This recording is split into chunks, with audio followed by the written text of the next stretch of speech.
form thing on the table here. Cool. Thanks for sticking around. So I'm here to talk about how cryptocurrency can potentially help to regenerate the world. So it's been one of the fastest growing asset classes in human history, and it gets a huge negative kind of perception of it. But what if we can harness its powers to create exponential progress in actually saving the planet? So line goes up, nature goes up. Cool. So far, I think older generations have been doing a pretty terrible job at getting their act together and doing what needs to be done. I'm pretty tired of having to see COP after COP after COP and no meaningful change actually happening at a global level. So maybe we need to take things into our own hands. As Greta says, there's a lot of blah, blah, blah, and emissions keep rising. And I think it's also a part of a much larger crisis. We could call it the meta crisis, or the crisis of crises, of which carbon is one of them. But there's all these other ones. There's pandemics, there's biodiversity, there's nuclear proliferation, and they're sort of compounding on each other. And maybe there's a set of sort of underlying things that are causing many of these crises to occur, not just looking at them in silos. And so some of those are these kind of coordination challenges, global coordination challenges. As we've had technology that's become ever more powerful and increased individual power of each person can have.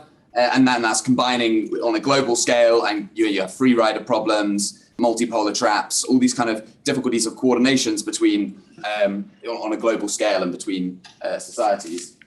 And so when you imagine the future, you can sort of think of these two outcomes where as technology continues to get exponentially more powerful, we have these catastrophic breakdowns. Obviously, climate is the most obvious one, AI risk, nuclear proliferation, and we can't solve those challenges, and there's chaos Armageddon. That sucks.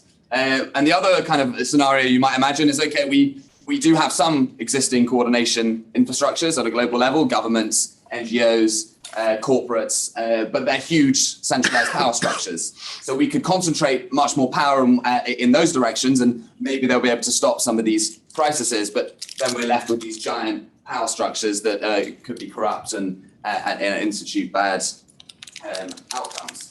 So is there this third way potentially that we can create? And in this third way, we need to be able to design new systems that can enable global and systemic coordination, of which blockchain, I think, is a key and enabling technology, creating this kind of foundational infrastructure for transparency and trust and accountability, along with a bunch of other kind of technologies and systems and values and mindsets. So that's what we're aiming for: global coordination, this third way, using some of these tools. Just as a quick interest, how familiar are people in the room with blockchain and crypto? Would you say, raise your hand if you understand what they are? Okay, so fairly good understanding. We don't need to spend too long on this. But the other big concept is this idea of regeneration. And so, for too long, sustainability has been the buzzword, but sustainability is quite an uninspiring term. It's like things just not getting any worse, but also not getting any better. So I think what we actually need to be striving for is systems that are regenerative, that are actively improving, actively getting better, learning, adapting, and creating a future that's continually getting better. And so in regenerative economics, it's about maximizing value to communities and regenerating what has been lost, conserving what remains, and ensuring this long-term prosperity, and really kind of adhering to a whole set of values. And it's wider than just carbon or nature. It relates to natural and social systems as well. So all aspects of human and natural systems. So again, this is another core concept, is that we currently have a global economic system that is totally geared towards maximizing for a single variable, financial capital. And that is seen as the only value that is kind of maximized for, and we have these incredibly efficient systems at replicating that kind of value. But there's all this other more diverse sets of values that get left behind in this kind of economic flywheel.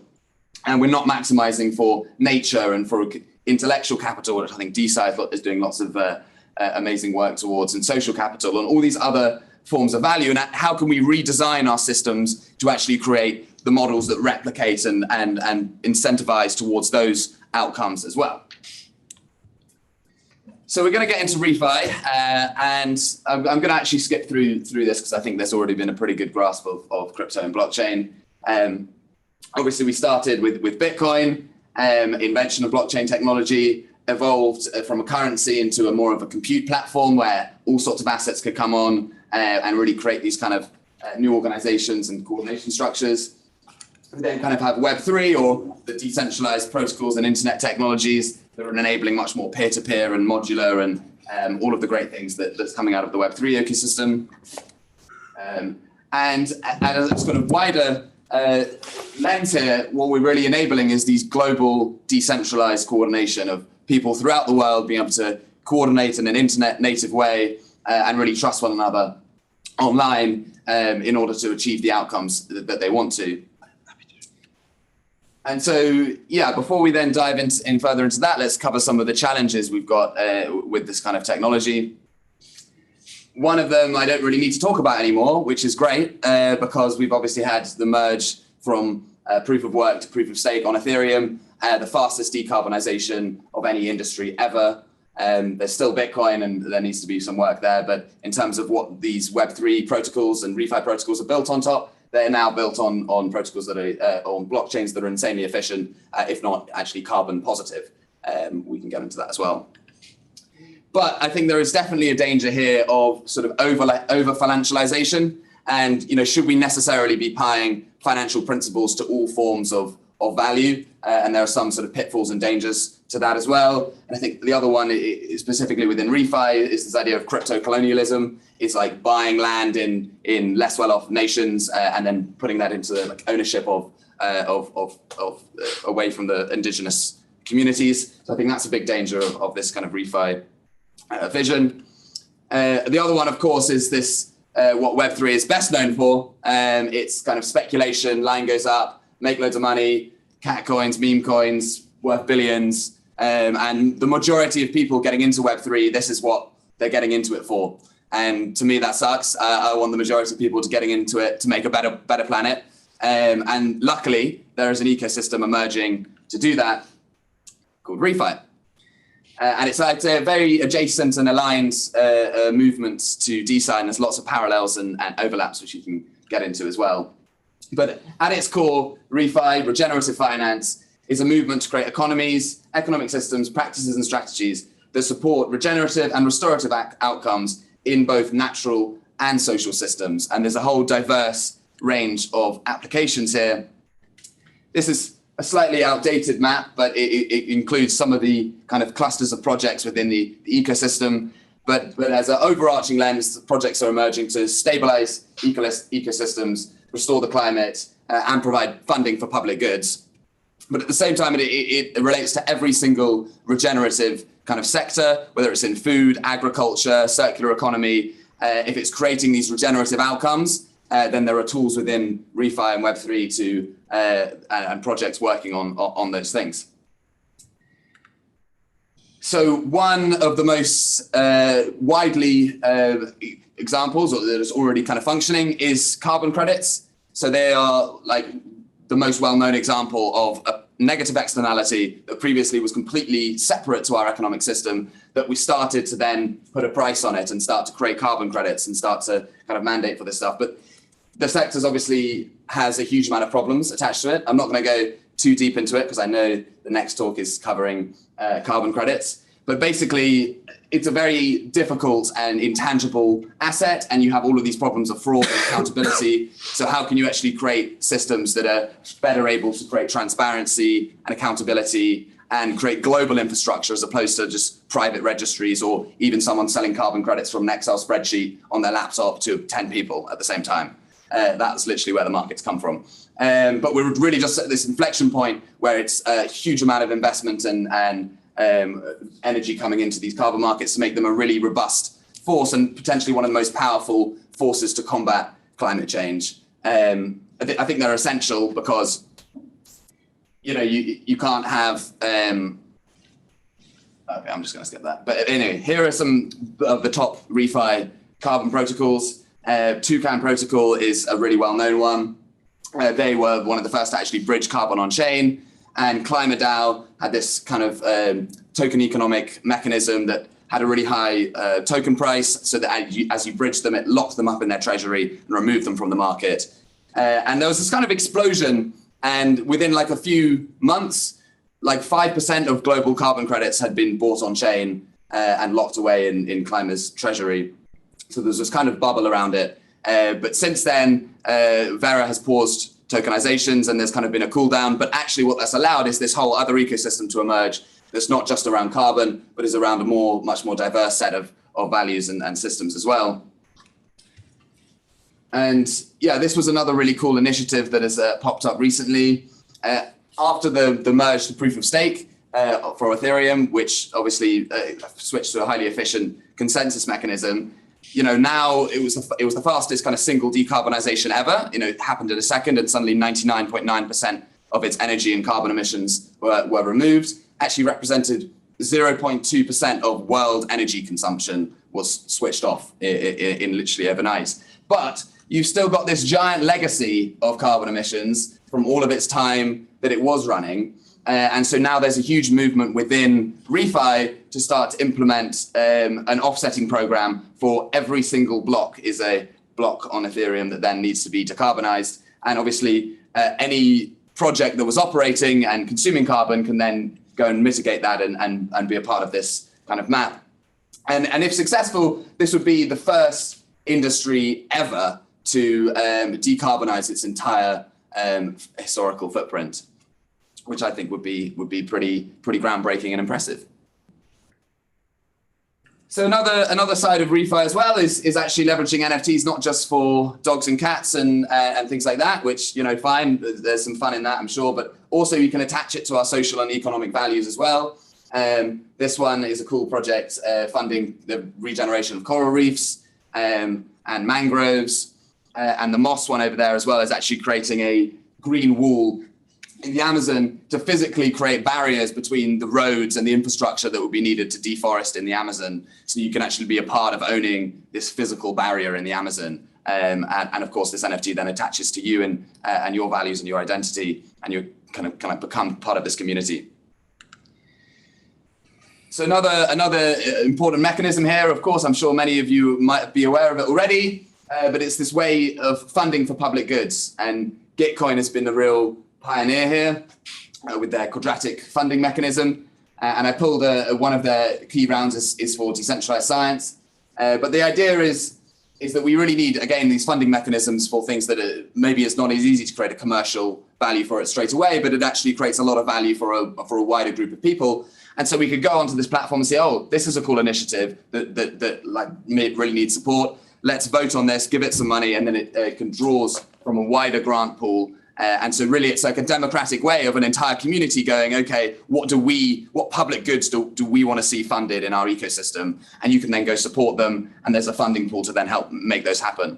And so it's really a part of a wider kind of movement to sort of upgrade democratic systems, make them so that they can be more efficient and leverage crowd intelligence, as opposed to this sort of other way of thinking you'd implement this is traditionally you'd have like a panel board who would look through each grant proposal, but how do they necessarily know which grant proposal is best? It might be better to ask in a community and the people who are closer to those problems to do that. So if you're a DeSci project or ReFi projects, definitely check out Gitcoin grants. They're launching a new protocol as well, and you can be a part of supporting public goods in your ecosystem to help the whole ecosystem flourish. So another application that I think is really exciting is the potential to create money that is actually backed by nature itself. So you may know that the dollar was originally backed by gold, and it created this huge incentive to go and mine and create more gold in their vaults so that they could then print more money. And so there's this idea within regenerative systems that you could actually, if you backed money by nature, then it creates that direct incentive at the base level for increasing the value and supply of nature. And so instead of having a petrodollar and what we have today, we could actually back it by nature itself. And there are lots of cool experiments going on in ReFi to do this with carbon-backed currencies or nature-backed currencies. Another one that I'm particularly excited about, we just released a new content piece on this as well, is the idea of a ReFi Village. And so it's actually taking these kind of global communities and actually putting them on the ground. And so, there was the Eco Village movement in the 1980s and the 1960s that kind of got started. And you kind of imagine this isolated hippie commune, right?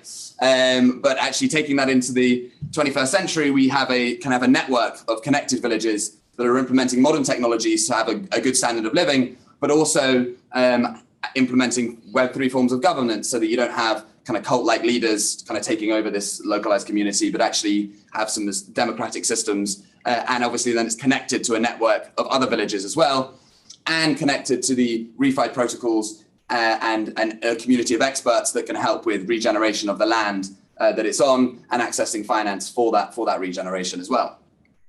So really what you can do is basically build a kind of parallel economy that we don't need to wait for the governments and the institutions necessarily to implement all the change, because we can literally build an entirely new financial system, an entirely new on-the-ground settlement system as well that's global, and we could just transition right away to a regenerative economy. But obviously we need more and more people to kind of get behind this to make that happen. So another one of the core concepts as well is the impact DAO, and there's quite a lot going on here, but at the beginning I introduced these 8 forms of capital that go beyond just financial, and you can see those kind of complexing here, and then you have these clusters of projects that are appearing under this DAO-like structure, global communities of people. So any cause that you care about, you could join a DAO that is having a positive impact on that cause and start coordinating towards that form of capital.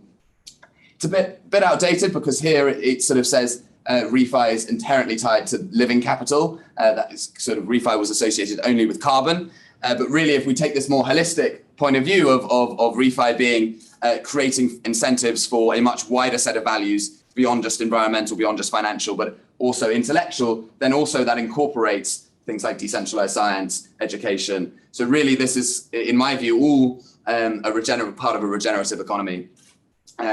So definitely go check out some impact DAOs in your areas of interest and join the movements. So you're an impact DAO if you fulfill these kind of qualities. Obviously, you have to have positive impact, some form of decentralized community governance, and some sort of management of funds that involves the community as well. So it seems fitting then to introduce the DAO that I'm a part of, ReFi DAO, and we're a community-owned impact accelerator that's really looking to basically accelerate the entire ecosystem to get ReFi to where it needs to be in order for us to have any fighting chance of saving the planet. So a lot of what we've been doing at the moment is there's a podcast, the ReFi podcast, definitely check that out. Talking with many of the awesome founders in this space. We also started this founder circles. So what we realized is as all this energy was coming in to the space from the carbon kind of being brought on chain, there's all this people coming in wanting to start their own ventures. There's a lot of duplication and a lot of kind of not coordination. So actually creating these clusters of people gathering around specific issues and entrepreneurs, they could then better coordinate and collaborate as a whole ecosystem. Something potentially there for DeSci as well, I'm sure. And we also are partners with ReFi Spring, who have over the past year done 27 events around the world, specifically focusing on the global south and in those marginalized communities where this kind of issues are so important, and of which they need to be involved in actually implementing these solutions on the ground. And so actually elevating those voices and elevating those founders is super important.